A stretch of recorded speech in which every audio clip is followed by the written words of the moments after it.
কোরআনুল কারীমের মধ্যে আছে, ওই মূসা আলাইহিস সালামের মা যখন বাক্সবন্দি করে ছোট্টবেলা নদীতে ভাসায় দিছে, তখন ফেরাউনের ঘাটে আইসা ভিড়ছে এই বাক্সটা যখন উঠাইছে তো খুলে দেখছে একটা ছোট বাচ্চা।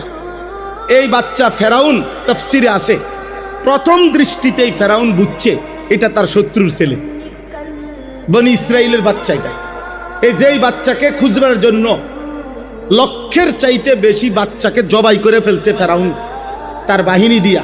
ওই জ্যোতিষী বলছে বনি ইসরাইলের একটা বাচ্চা আপনার ক্ষমতা ছিনাইয়া নিবে। সেই বাচ্চাটাকে ঠেকানোর জন্য ছেলে ফেরাউন এই পর্যন্ত লক্ষের চাইতে বেশি বাচ্চা জবাই করে ফেলছে। ও ওই রকমই বাচ্চা এটা, কিন্তু স্ত্রী বলছে আসিয়া আমি ওরে মারতে দিতাম না, ওরে আমি পালবো। এ পালবে কইছে